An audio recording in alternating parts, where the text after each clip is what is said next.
तीसरी मरतबा तकसीम करने की मनसूबाबंदी हो रही है। एक मरतबा जब पाकिस्तान बना उस वक्त हमारे लोग नकल मकानी के अमल से गुजर ही रहे थे, हमारे बुजुर्ग।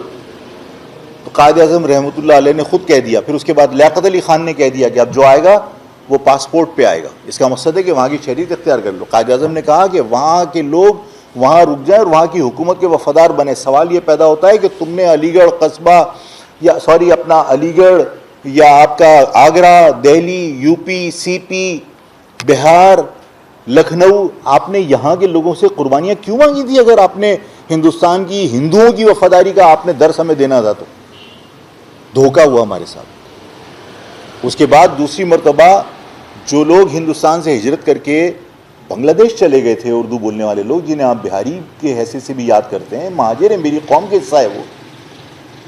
जब पाकिस्तान दो लख्त होने जा रहा था 1971 में, तो पाकिस्तान की अफवाज के साथ, बल्कि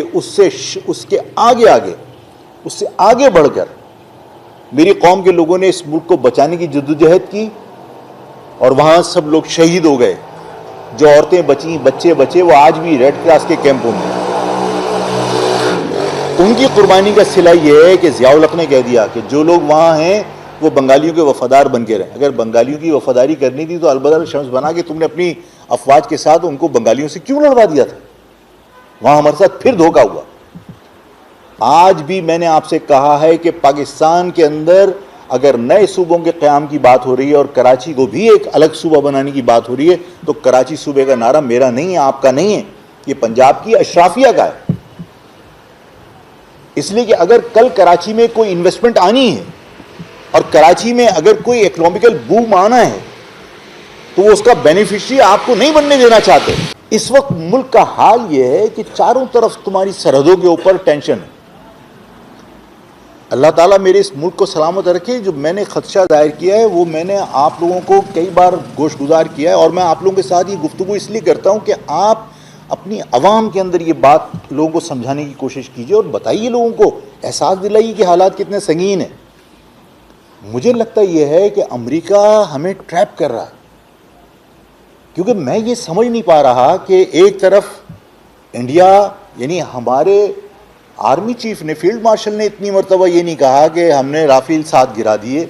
हमारा शहबाज शरीफ जो एक जोकर की तरह किरदार अदा करता है, उसने कभी हंसी मजाक में ये नहीं कहा कि हमने इंडिया के 7 राफेल गिरा दिए। लेकिन ट्रंप को हमसे इतनी मोहब्बत हुई हुई है कि वो बार बार जापान जा रहा है तो कहता है पाकिस्तान ने 7 खूबसूरत तैयारे गिरा दिए। कहीं तकरीब हो रही होती है, उसने कहा पाकिस्तान और इंडिया की जंग मैंने रोक दी, पाकिस्तान ने 7 तैयारे राफेल गिरा दिए। भाई ये सब कुछ आपकी मोहब्बत में नहीं हो रहा है। ये हो सकता है आपको धोखा दिया जा रहा हो, यह आपकी तारीफ करके दोस्ती का ढोंग किया जा रहा हो। और अगर ये हकीकत है कि वो आपसे दोस्ती निभा रहा है, तो अभी इंडिया के साथ जो है वो दिफाई मुआहदे की रिवाइवल हुई है, उसकी रिन्यूअल हुई है। और रिन्यूअल के साथ ही F-35 जो उनका लेटेस्ट वर्जन है वो उन्होंने उसको इंडिया को दिया। F-35 तुम किसके खिलाफ दे रहे हो? इंडिया की किससे जंग है? तो भाई हम उसके एनिमी हैं, स्टॉन्च एनिमी हैं, एक अरसे से हमारी दुश्मनियां हैं, हमारे अगेंस्ट ही तो F-35 दे रहे हो।